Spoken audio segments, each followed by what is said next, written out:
Voyons maintenant le menu Light. Le menu Lighting permet de gérer les lumières de notre scène 3D. Nous avons dans un premier temps Light, qui est désactivé par défaut. Si nous l'activons, nous avons différents presets. Les différents presets correspondent à une configuration de lumière.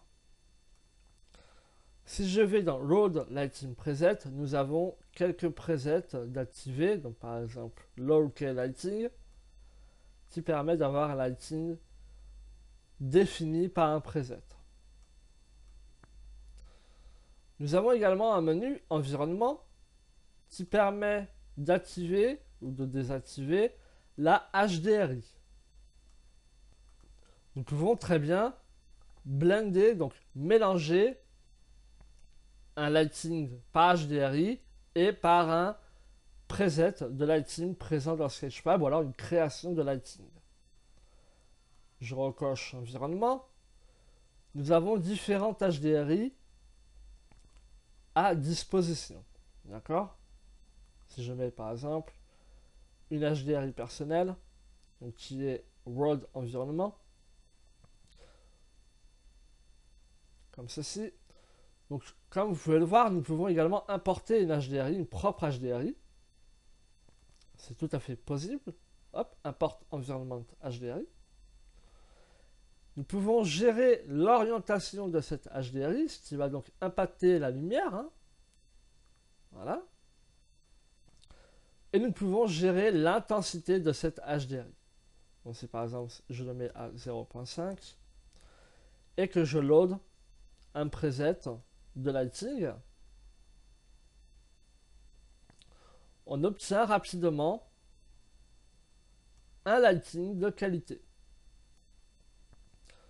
Si je prends donc mon preset de lighting et que je clique sur une des lumières, nous avons un nouveau menu qui apparaît, donc qui est Light Property, donc propriété de la lumière qui est activée. Donc ici, j'ai une lumière de type directionnel. Donc je pourrais mettre None pour ne pas la mettre, tout simplement. Remettre en direction, la mettre en point, la mettre en spot ou la mettre en hémisphère. Donc tout ça, ce sont des types de lighting différents. Donc la directional light permet de donner une direction à la lumière. D'accord? Nous pouvons décider de l'intensité de cette lumière, mais également de la couleur de cette lumière.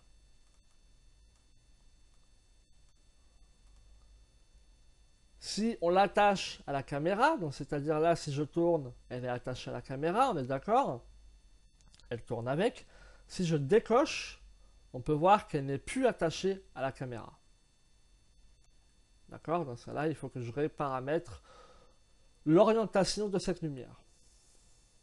Et si je réactive l'orientation et l'attachement à la caméra, comme ceci, hop. Nous pouvons décider qu'elle émet des ombres ou non. Nous avons donc le Shadows Bias, donc la distance des ombres. Généralement, mettez une valeur à 0.25. Nous retrouvons donc le point light, donc qui est un point de lumière, où nous allons pouvoir gérer donc la couleur, l'intensité, mais également le fall-off, donc l'agrandissement de cette lumière. D'accord? Par exemple. Le point light, on ne peut pas l'attacher à la caméra, comme vous pouvez le voir. Nous avons le spotlight. Donc pareil, ici on peut venir faire une rotation. On peut venir le bouger un peu. On retrouve l'intensité et la couleur de notre lumière. Oups. Hop là.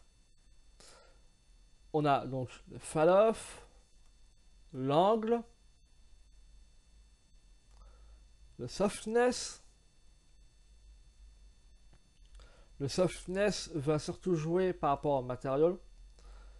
Décider d'avoir donc les ombres ou non et le shadows bias qu'on a vu avant.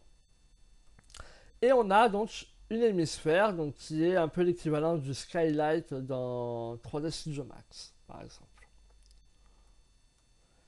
Ici, nous pouvons jouer uniquement sur l'attachement de la caméra et sur l'intensité et la couleur de cette lumière. Et vous pouvez comme ça venir paramétrer petit à petit toutes les lumières composantes du preset. Ici, on va reload le preset de base.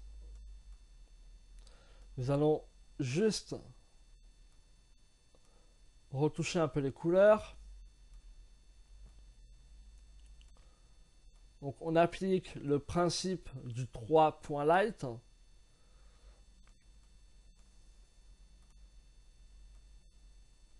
Hop. On va mettre comme ceci. On va baisser l'intensité. Et on a une troisième light. Oups, là, hop. Voilà. Comme ceci. Je vais venir régler l'intensité. Comme ceci. Peut-être retoucher celle-ci. Hop.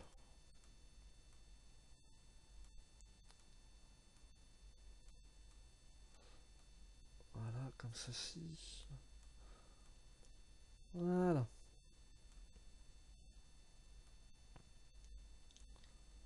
Ok, ça ira très bien pour notre tutoriel. Ici, j'ai paramétré assez rapidement mon lighting. Ici, je vais pouvoir augmenter légèrement l'intensité de mon HDRI. Et vous voyez que très rapidement, nous pouvons obtenir un résultat assez convaincant.